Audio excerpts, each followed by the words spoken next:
ignorância, pouco conhecimento da própria lei, e depois existem já nos bastidores uma poeira grande, de alguns interpretam como se fosse racismo, não racismo, privilégios, não privilégios. É um acto muito complexo, Isidro.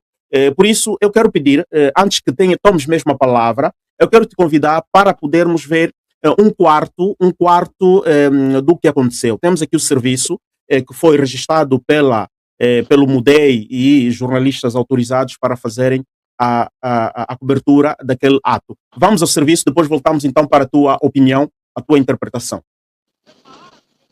Pessoal, ok. Estava a dizer, estamos aqui hoje porque viemos à CNE, depois de ver sobre os concursos públicos que foram feitos, dos quais ainda ganhou alguns.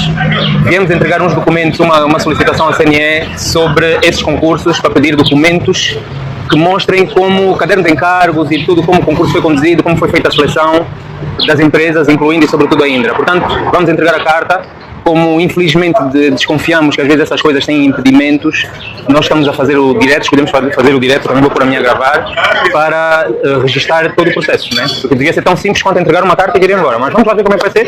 Vamos lá.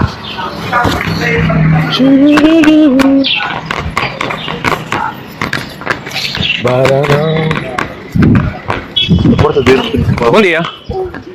Para entregar uma carta na CNE, esta porta ou é outra lá em cima? Esta aqui? Obrigado.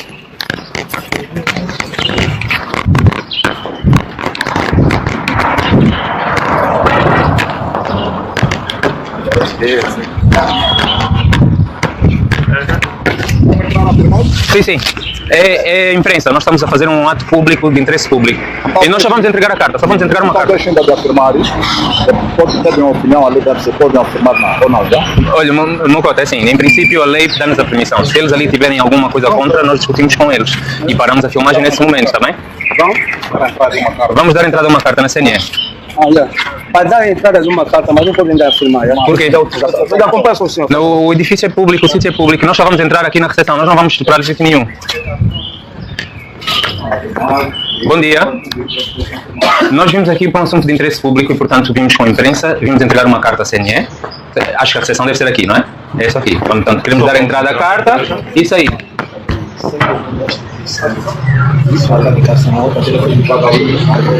Mas vamos só ver uma coisa, assim, eu como quero entregar a carta, eu não vou discutir essa parte do calção, ok? Vamos resolver isso. Mas quero dizer uma coisa, não existe qualquer regra neste país, nenhuma regra escrita, que impede um cidadão de entrar num edifício público de calções. Como o senhor pode ver, eu estou a vir do desporto. O desporto eu não vou praticar de calças. Mas como eu não vou discutir essa parte, não me interessa discutir essa parte hoje, não vou reivindicar isso hoje, porque eu só quero entregar a carta, eu vou facilitar a vida, tá bem? Se o problema é o calção, vai deixar de ser. Não temos problema, muita coisa tem que avançar no nosso país e uma delas é essa regra que não está escrita, meu irmão. Não está escrita em lado nenhum. Mas pronto, assim já não estou de calção, já? Tá bom? Pode ser? Obrigado. Muito obrigado pela sua compreensão. Ok. Tá bem. Vamos deixar uma carta. Meto o telefone aqui em cima, né? Ok. Aposto assim. Não. Desculpa lá. É um edifício público, é um assunto de interesse público. Se fosse a TPA, você não ia pedir isso, não é? Por favor, o senhor já colocou os meios de passar. Desculpa? Não é verdade isso. Se a TPA aparecesse aqui com o ministro do Interior, vocês vão pedir para filmar. Não existe nenhuma regra que nos impeça de gravar dentro de um edifício público. Não existe nada. E nós só estamos a vir aqui. Nós não vamos passar daqui. Nós só vamos aqui e vamos sair. Eu entendi. Só que o que eu estou a dizer é, não existe regra nenhuma que nos impeça de fazer isto. Isto é um sítio público. Nós somos o público. Certo? Todos aqui estamos a servir. É o nosso serviço público. Então não há nenhuma regra que nos diga que temos que pedir autorização para entregar uma carta e fazermos um ato registado disso. Em algum momento eu disse que a regra que Com 50 anos. Não, você não é regra. eu acho que seria bom 50 anos de aí. Parar sobre o personagem que Mas eu não posso entregar já está sem as pessoas passarem. Já está. Eu disse que poderia entrar. Sim, você vai queimar muito tempo ali. E a questão é, neste momento, Sabe por que nós estamos a sugerir? Vocês têm que ter uma boca da lei mostrar que impede. mas nós viemos com a Câmara porque a intenção de A lei não impede, isso é um ato público. e não temos nenhum. Se o senhor diz que não há nenhum impedimento, por que estamos aqui a parar? Muito bom dia, primeiro, caríssimo. Um momento só. Nós vamos só entregar uma carta. Isso é um ato público. Tens alguma coisa da lei que me impede de fazer? Não é dentro da minha casa, é a casa de todos nós. Na casa de todos nós. Isso é tua opinião? Dentro da minha casa eu filmo. Dentro da sua casa o senhor filma. Se esta é a As casa de normas são todos nós. desenhadas por quem? Por si ou pela lei? Tudo bem, eu entendo. Eu estou a perguntar isso. A questão é muito simples. Nós estamos a respeitar. Qual é a regra? Falaram muito de significado. Vamos falar então. Você vai negar um documento público. No final, vocês é que criam confusão. Isso é simples. Nós só entregamos o documento e nós vamos embora. Porque a lei permite que em atos públicos seja. A lei não proíbe, é simples. Nós não estamos a desenhar nada, está na lei, senhor. Quando tiveres que rejeitar alguma coisa, diz, olha, a lei impede de o fazer. Mas nós estamos a entender. Se você receber rápido isso, nós vamos embora. Mas nós queremos que isso seja um ato público, confirmado por todo mundo, que não estamos ali na cidade. Nós já devemos ir embora. Faça a favor de assinar. Vamos embora. Porque isso tudo está a ser gravado, está em direto. Vocês, em vez de simplesmente despacharem a coisa, está tudo bem. Só criar um assunto. A lei diz uma coisa, você está dizendo aqui não, aqui você não recebe por isso. Não faz isso. Não se presta a esse trabalho, cidadão. Tá bom, assim só o Sabe o quê? Já passou isso tudo, já foi registrado. Para quê? O propósito é registrar, é um ato público. É um ato público. Não está a ser registrado. Ninguém disse que está a ser rejeitada. Nós queremos registrar o nosso ato público, não é o vosso. De receber é o nosso ato de vir entregar. E nós temos direito de registrar o nosso ato de vir entregar. Só isso. Não teria acontecido nada. Se o senhor recebesse, assinasse, nós estaríamos lá fora, vamos fazer o nosso comunicado. Não tem que nada, não há permissão nenhuma. Qual é a regra? Qual é a regra, senhora? Não, a instituição é pública, nós somos o público.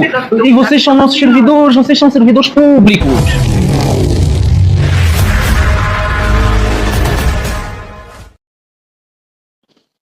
Isidro, não quero acrescentar muito. Acabamos de ver este serviço. Que interpretação é que dás inicialmente de todos os fragmentos, não é? Todos os fotogramas que vimos aqui desde o início até este momento? Isidro. Olha só, Álvaro, é extremamente lastimável. É lastimável e o primeiro ponto é que eu pude notar a exuberância da sede da CNE. É uma sede toda bem apetrechada e etc. E o primeiro facto que me salta a tampa é notar claramente que as eleições em Angola, elas são mais importantes para o MPLA do que para o povo, porque por via de uma estrutura como a CNE e esses espaços todos que são apetrechados em tempo recorde, é por lá que o MPLA ganha uma pseudo-legitimidade para continuar nos destinos do país. Então nota-se claramente que aquilo que interessa ao MPLA consegue ter espaço no orçamento público. É o que eu pude ver, porque existem ministérios, existem estruturas de suporte em Angola que não têm o nível de estrutura que a CNE tem. Isso só mostra-nos claramente que as eleições em Angola elas são mais importantes para o MPLA do que propriamente para o povo angolano. Não é um espaço onde o povo conquista as suas liberdades, é um espaço onde o MPLA ganha legitimidade, uma falsa legitimidade para continuar nos destinos do país. Okay? Então é justamente esse o meu primeiro ponto. E o meu segundo ponto é notar que nós temos um problema estrutural. Olha só que a Polícia Nacional, os agentes da lei, etc., não têm conhecimento da lei. Não têm conhecimento da lei e é uma vergonha muito grande para nós. E o Movimento Mudei fez muito bem de gravar isso em direto para nos mostrar a realidade do país. Agentes públicos que não conhecem a lei, agentes públicos que agem de forma automática dentro daquilo que são os precalços do regime instalado em Angola. Essa ideia de não filma um agente que está na rua a exercer serviço público e é incapaz de fazer uma interpretação da lei para ver que está a agir de má fé, no mínimo é calunioso, é estranho isso é engraçado até certo ponto. Então é justamente isso, e vimos a resistência dos indivíduos que trabalham na própria CNE em receber o documento. Como é que uma instituição que é pública, que um ato formal de entrega de um documento ok? De um documento numa instituição pública, os indivíduos que nela trabalham arrogam-se de não receber ou de criar transtornos para esse ato. Eu acho que existe aqui algo que está no imaginário popular de que realmente as instituições são pertences do partido no poder. Eu acho que é isso que se tem. Não se tem uma ideia de que as instituições públicas são lugares públicos, são lugares que são projetados para serem frequentados pelo público, que é o povo no geral, e que determinadas restrições também parecem-nos um tanto quanto equivocadas e vergonhosas. A ideia de nós vermos estrangeiros que vêm para Angola, turistas que vêm em calções desajeitados e etc., entram e saem no país, entram em instituições e saem, mostram-nos claramente um traço dessa ideologia racial que vigorou durante a época colonial, e que infelizmente o MPLA não teve a capacidade de desmantelar essa ordem de ideias que continua a ser um instrumento que rege o diálogo social. Então é extremamente complicado. É extremamente complicado. Esses são os primeiros pontos. Agora, eu andei a receber, Álvaro, a receber alguns comentários. Isidro analisa a situação do Luati, do Mandela. Isidro, permita-me só, antes de avançar sobre os contactos tidos, as solicitações de cidadãos, e legitimamente tu és um fazedor de opinião, és um panafricanista, atento a todos os fatos que acontecem no país, um grande contribuidor para a mudança de mentalidade no nosso país. Mas nas primeiras leituras que fazes, não é? Nas primeiras interpretações, é muito curioso quando falas, por exemplo, do edifício muito apetrechado e tal, e vimos também um aparato policial fora. Tudo bem, não era um aparato medonho, que cria medo, mas vimos uma zona muito, digamos assim, muito desértica, não há muita movimentação de cidadãos. O porquê? O cidadão não pode se aproximar neste edifício e por aí. 2, falas aqui da resistência dos senhores funcionários da recepção que não queriam receber o documento porque os ativistas, membros do MUDEI, Luat Beirão e o outro jovem, acompanhado de um outro, não sei se era um bodyguardian para o Luati, digamos um bodyguardian descaracterizado, tal, porque eu vi, tinha um crachá, não sei. Não é bodyguard. Acredito que é um membro da imprensa e ele estava com aquele crachá para indicar que é da imprensa. Por isso é que o Luati, durante a sua fala, diversas vezes fala que nós estamos aqui com a imprensa e pessoas para registrar esse momento. Pois, então, a pergunta mesmo é esta. O porquê que os senhores estão a resistir que a entrega do documento não seja coberto pela imprensa? E Luat Beirão aqui diz uma coisa: se fosse a TPA, não iriam fazer esta resistência, mas como é uma imprensa que não é estatal, a essa resistência. E é privada, independente a essa resistência. Isso é uma verdade, porque aqui vamos ao centro da questão que eu apresentei, que as instituições confundem-se com instrumentos e ferramentas do MPLA. E na verdade é isso, na verdade é essa ideia que se passa de uma forma geral. Nós precisamos compreender que existem instituições que estão alinhadas com o programa político do MPLA e essas instituições são conhecidas. A TPA não teria a dificuldade em estar naquele momento para fazer filmagens, até Bezimbo também, porque conhece-se que essas instituições, elas estão alinhadas com os programas do regime, então não representam uma ameaça, mas a imprensa independente em Angola, nós sabemos que é combatida a 100%, é combatida, é vista como sendo subversiva e não um espaço que pluraliza a opinião pública. Ok? É justamente isso que a gente tem aqui. Portanto,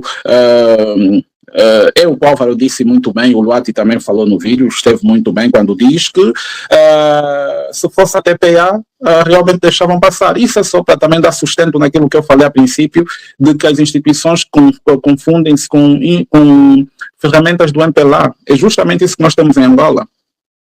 Porque, Isidro, não é te cortando a palavra, porque temos muito por falar sobre este facto. Eu não sei quanto tempo vais me dedicar, mas há muita coisa que se pode falar aqui. Essa questão que tu dizes que muitos confundem o bem público como se fossem instrumentos exclusivamente do MPLA. Porque já o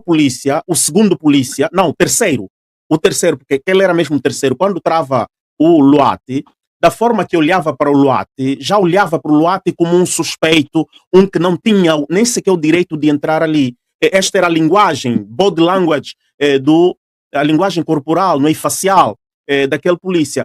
Mas, portanto, Isidro, diz-me uma coisa. O cidadão comum não pode entrar num edifício do Estado, num edifício público, por mais que... Não é por mais, mesmo se ele se identificando pertencer a um grupo político que não seja o MPLA?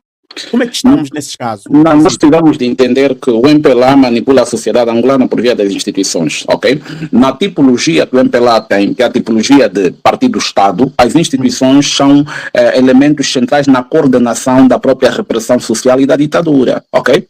Então nós precisamos de entender esse prisma.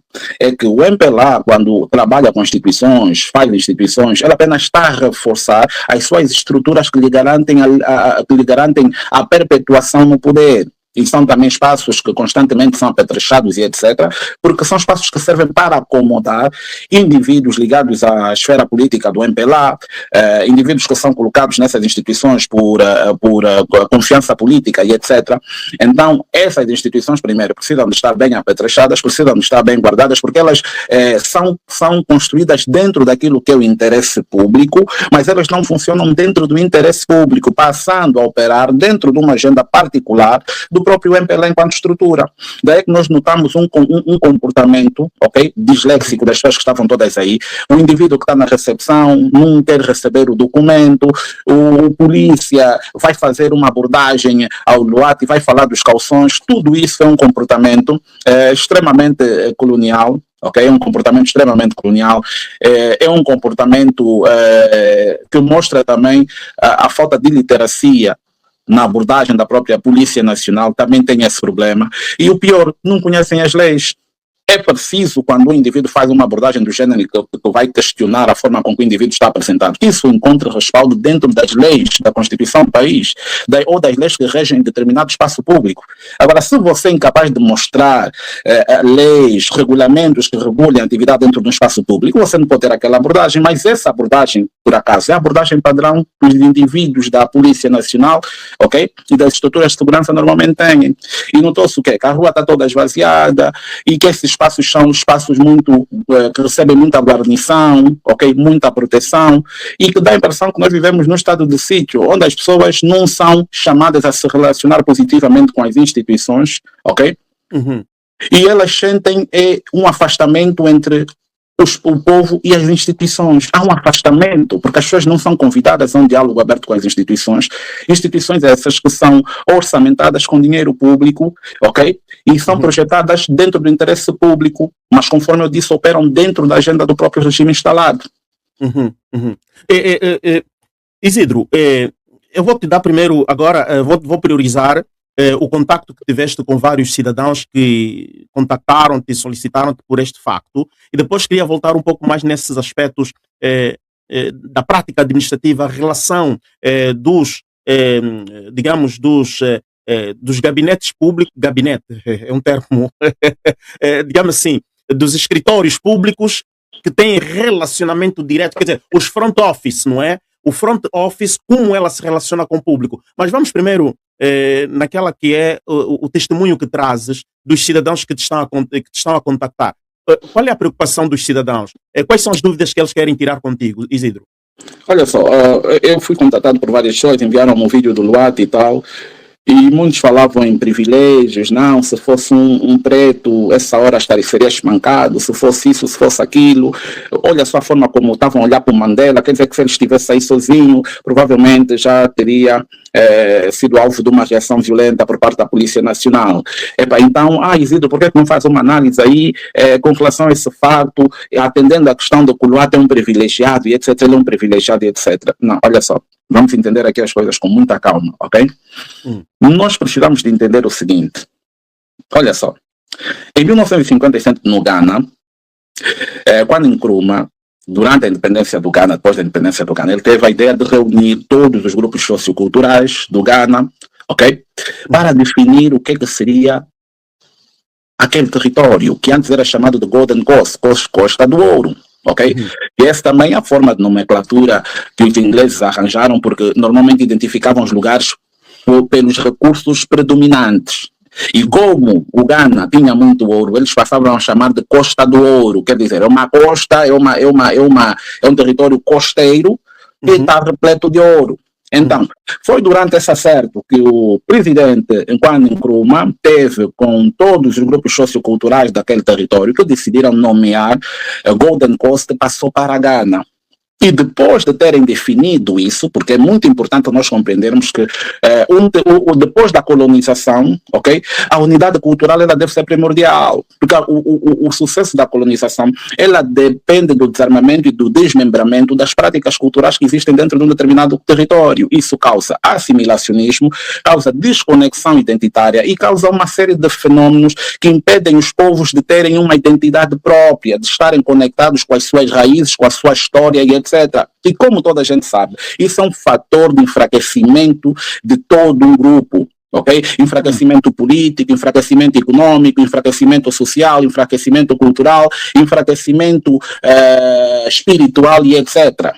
Então, quando você define que isso agora é Gana, você já está a devolver o espaço que fora sequestrado à identidade local. E quando definiram o que é o Gana, depois tiveram que definir o que é o cidadão ganês. Como é que você define o cidadão ganês? Você define o cidadão ganês por todo o indivíduo para evitarmos a violência que pode advir de um processo de exclusão. O Gana operou a ideia de que todo indivíduo que nasceu no Gana é ganês. Tem os mesmos direitos, as mesmas obrigações, os mesmos deveres, desarticulando assim a lógica do funcionamento da administração colonial, baseada em privilégios, porque o branco estava lá em cima, o mulato estava no meio, e depois nós tínhamos as classes subalternizadas que sustentavam todo o sistema. Então, quando o Gana, quando Nkrumah decide fazer esse desmembramento, ele está a posicionar o Gana, okay, numa posição de autonomia, autossuficiência, por via de um pacto de unidade cultural, onde os povos todos vão conservar a soberania das suas nações e micronações, ok? E vão se aliar a uma estrutura maior, que é a nação ganesa. É justamente essa ideia. Então, quando você desmembra a administração colonial, você desmembra os privilégios, você desmembra a ideia de raça, ok? E você coloca todos os indivíduos dentro da mesma estrutura, em que o preto ganês não é diferente do branco ganês. O branco nasceu no Gana, ele é aceito como sendo ganês. Então, aí você define o cidadão ganês. Não há por cada um o branco, o preto, o mulato, não. Todos são ganeses, desde que nasceram no Gana, são cidadãos ganeses. E aí começa a nação ganesa. Mas agora, ao contrário da Angola e muitos outros países africanos que não passaram por esse processo, tiveram independências fundamentalmente políticas, ok?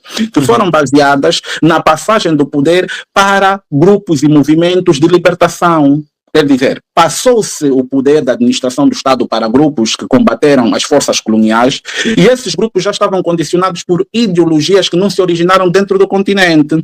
E a função primária para a existência desses mesmos movimentos de libertação era a conservação da ideologia externa estrangeira. Ou respondiam pelo comunismo, ou respondiam pelo socialismo, ou respondiam pela democracia, e todos esses valores que de certa forma já incorporavam um código, ok, de supressão cultural, ok, e um código de emancipação de uma ideia de progresso, de uma ideia de modernismo baseado na visão do mundo que operavam as hordas coloniais. Estás a entender? Então, esse é o momento que a gente começa a entender que as nossas independências elas foram políticas, porque nós não discutimos a questão dos povos que já existiam antes do contato colonial. Nós não discutimos a questão dos povos que já existiam antes da Angola existir, porque Angola é uma invenção colonial. Angola é uma invenção de Portugal. O angolano hoje, quando você diz o que é o angolano é um produto da descaracterização histórica. Nós precisamos de aceitar isso. O angolano em si, quando eu sou angolano com muito orgulho, você está a fazer uma sinalética para a questão colonial. Porque o angolano em si é um produto desse processo, porque a independência não foi cultural, foi acima de tudo política. Isso se reflete aonde? Se reflete na nossa bandeira. A nossa bandeira, a sinalética da nossa bandeira é uma sinalética comunista, ok? Que ela faz recurso à estética comunista para definir uma ideia de nação no pós-independência. Vais encontrar a katana, a roda dentada, vais encontrar o vermelho, vais encontrar o preto, o amarelo, que a significação dessa ideia, desse símbolo que devia representar todo um território, toda uma nação, ela não se baseia na experiência cultural dos povos que já existiam antes da Angola existir. Você não encontra lá estética, na herança cultural Ofimbundo, você não encontra a estética Mundo, não encontra a estética Bapongo, Ibinda, não encontra a estética dos nossos povos. Por quê? Agora, Porque a bandeira foi definida dentro de um ato político, não um ato de unidade cultural, reconciliação e unificação do território por via das culturas. Porque o próprio Estado, a nação, ela nasce da unificação, quando os povos se unem para definir o seu destino, caminharem juntos em direção a um objetivo comum. Essa é a ideia de nação. Ok? Portanto, é da ideia da nação primeiro que se constrói, que depois surge a ideia política, porque quando nós nos compreendermos os nossos saberes, as nossas vontades, aí já nós podemos dialogar com as políticas que devem reger a nossa visão de grupo. E daí também vem a visão econômica. Por quê? Porque a visão econômica ela deve ser um produto da compreensão profunda dos mecanismos, ok, que asseguram a sobrevivência do povo dentro do nosso território. Depois vem a questão da produção, controle dos meios de produção e etc. Tudo isso, na verdade, é uma visão que começa quando a independência ela não é política, mas ela é um ato cultural. Ela passa a ser um ato cultural. Então, conforme eu estava a trazer essa explicação, Álvaro, é simplesmente para dizer que o MPLA não desmantelou as estruturas que regiam as administrações coloniais. A administração colonial tinha como meta o assimilacionismo, a assimilação das populações, ok? Porque a ideia de província ultramarina de Portugal é realmente a ideia de um espaço onde a cultura portuguesa se revitaliza e a administração colonial, a forma de gerir a administração colonial ainda mantém um diálogo permanente com Portugal.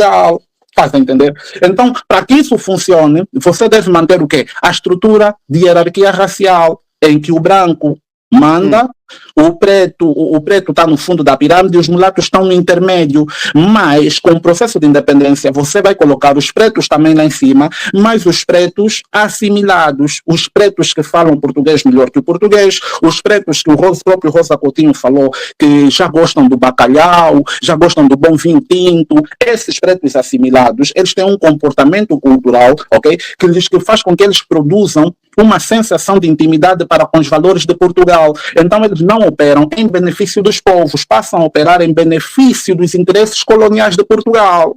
Ok? Agora, mas para que tudo isso funcione, a estrutura de raça ela é predominante para se criar o ciclo de exploração, onde o indígena, o genuíno, continua a ser massa de manobra na produção de riqueza para a metrópole colonial. Mas agora, Isidro, as pessoas que te contactaram e trouxeram esta preocupação, não será um problema inicialmente da percepção deles? Talvez eles tenham, digamos assim, uma leitura muito diferenciada para com Luati Beirão, porque se nós voltarmos a rebobinar o que acabamos de ver, eu penso que quem teve mais problemas aí foi o Luati Beirão e não o Mandela. Portanto, vamos lá verificar alguns factos aqui, alguns fragmentos. Permita-me só rapidamente. Faça corretamente essa leitura, tendo em conta que quem teve a palavra, quem liderou o processo foi o Luati. E o Luati tinha a palavra, foi o interlocutor, ok? Foi o principal interlocutor de toda a discussão que a gente viu. E é normal que os olhos se fixassem no Luati, porque os indivíduos que se encontravam aí, como é o caso do Mandela e o outro senhor e etc., eles estavam a ser protegidos pela forma que o Luati se vivenciava no ambiente, ok? Quer dizer, que o Luati era uma proteção até para os nossos irmãos. E vamos entender... Aqui onde está a questão que eu quero colocar, não é? O Luati, de facto, jogou o papel mesmo de proteção, de escudo para o Mandela e o outro. E vimos até o Mandela foi um dos primeiros a passar. Passou, já estava lá dentro. Agora, não é pelo facto... Não, depois do Luati ter feito a contenção, ok? Do corpo policial que se encontrava aí, o Mandela consegue avançar. Ok, é aqui onde eu quero mesmo, portanto, cingir a minha questão que te vou colocar agora. Não é? Permita-me elaborar esta pergunta. A pergunta é a seguinte. Não é o facto do Luati ser já um dos ativistas expoentes, muito mediático, muito conhecido, começando daquele facto dos 15+2, o Luati também ali teve muita saliência. Não é o facto do Luati ser já muito conhecido e eles focaram-se mais no Luati em vez de Mandela? Agora, Não, Álvaro, a questão aí não foi bem essa. Do Luati, é claro que o Luati é conhecido e o Luati, onde aparece, as pessoas conseguem dar conta que é o Luati Beirão, porque o Luati Beirão é conhecido por afrontar o regime. O Luati Beirão tem esse perfil do indivíduo que afronta o regime, que bate de frente, mas atenção, ele fala isso de forma genuína, porque ele conhece os meandros da própria lei, conhece a Constituição e ele consegue operar dentro dessa lógica, muitas vezes trazendo a ideia de que os indivíduos que lhe abordam são indivíduos que não conhecem as leis e ele consegue tirar vantagem disso. Ok? Ele consegue tirar vantagem, consegue ter uma abordagem, cuidado, olha, isso aqui, como nós vimos no vídeo, o Luati falava constantemente, isso não está na Constituição, essa instituição é um espaço público, feito para o público, e não existe nenhuma lei ou regulamento, quer seja interno, com relação à instituição, quer seja a nível constitucional, de que não se pode entrar dentro daquele espaço com calções. Pois, aqui está a questão, Isidro. Aqui vamos mesmo entrar no teu campo, que és um panafricanista. Bom, o Luati estava de calção, barraram o Luati porque estava de calção, não podia entrar. O Luati abre a sua sacola e tira um chile. Aquilo não é mais um chile do que um pano. E ele usa o chile como se fosse pano. Portanto, quando ele faz aquilo, será que o polícia identificou-se que estamos em África e ele podia entrar com aquilo? Não foi aquilo. Qual é a diferença? Não foi aquilo. Primeiro eu vou te dizer o seguinte. Repara bem. Qual é a diferença entre o pano e o calção? Repara bem. O Mandela ele só avança depois do Luati fazer a contenção do policial e etc. E também depois de amarrar o pano. É que a equipe que estava com o Luati consegue entrar. Porque o Luati, segundo o polícia que se encontrava, fez uma leitura que agora o Luati estava adequado. Não se trata de um traço cultural ou qualquer coisa. Não. Trata-se de que os polícias em Angola, a estrutura toda, tem dificuldade em lidar com indivíduos que têm uma tez que tenha pigmento. Para além do Luati, atenção, é preciso nós vemos aqui, para além do Luati ser conhecido, ter um perfil de afronta dentro daquilo que ele interpreta como lei, lhe permite ser um indivíduo com perfil de afronta ao sistema, às instituições do sistema, isso é uma coisa, mas também é preciso compreender que a cor do Luati Beirão é um facilitador, ok? A partir do momento em que eu te trago aquela narrativa, no que é o que eu te digo, que o MPLA não conduziu uma independência cultural, mas ele conduziu uma independência particularmente política, então ele não desmantela as estruturas que produzem um privilégio, ok? Que produzem um privilégio do próprio racismo, ele não desmantela isso. Então, tudo isso é passado por via do sistema escolar que nós temos que é altamente deficiente, que não cobre propriamente as nossas demandas enquanto africanos, mas ela se baseia em reproduzir uma série de comandos, instruções e opiniões sobre aquilo que o colono define para o preto indígena, ok? Então, o diálogo do indivíduo que é preto, independente de ser polícia, de estar numa zona de segurança, numa instituição de segurança, etc. O diálogo que tem com pessoas que têm a tez mais clara é um diálogo mais cuidado, ok? É um diálogo muito mais cuidado, ok? E por que isso acontece? Pelas razões que eu elenquei aqui. Mas agora, o que eu quero estranhar aqui é que as pessoas, não, o Luati, ele consegue fazer tudo isso porque é mulato, porque ele é branco, porque ele é não sei o quê. E é aí que eu digo assim, meus irmãos panafricanistas e etc, precisamos de ter muita atenção com determinadas narrativas. E eu vou explicar porquê. Olha só. Eu sou um indivíduo típico que acredita assim. O importante não é, ok? Que o Luati seja protegido por um conjunto, ok? De realidades, ok? Que basicamente não foram desmanteladas quando se atingiu a independência. Nós precisamos de aceitar que as pessoas de tez mais clara em Angola e que o racismo ainda vigora dentro de Angola porque não houve um desmantelamento efetivo das estruturas de poder que o colono ergueu para determinar a dinâmica, a ideia de classe, raça, nada disso foi desmantelado. Então, para mim, toda a gente conhece o Luati. O Luati não é uma pessoa nova nessas coisas do ativismo, não. O Luati, desde que eu conheço o Luati é um ativista e ele é como assim que o Luati que vem hoje, é o Luati de ontem. Ok? Independente se as pessoas dizem, não, ele é protegido pela União Europeia, é protegido por não sei o que, não, essa aqui é uma outra conversa. Essa é uma outra conversa, porque eu acredito que em Angola existem muitos indivíduos com a tez do Luati, que são mulatos e não sei o que, como se diz por aí, mas não tem a consciência que o Luati tem. Desde que eu conheço o Luati, que é um indivíduo aguerrido e que luta constantemente. Eu defino o indivíduo privilegiado, eu não defino pela cor da pele. Não é simplesmente a cor da pele, tem um conjunto de outros fatores. Mas a ideia central para mim é a forma com que esse indivíduo vai usar o privilégio que tem. E o Luati utiliza esse privilégio, já que vamos aqui supor que tem privilégio, ok? Tem privilégio.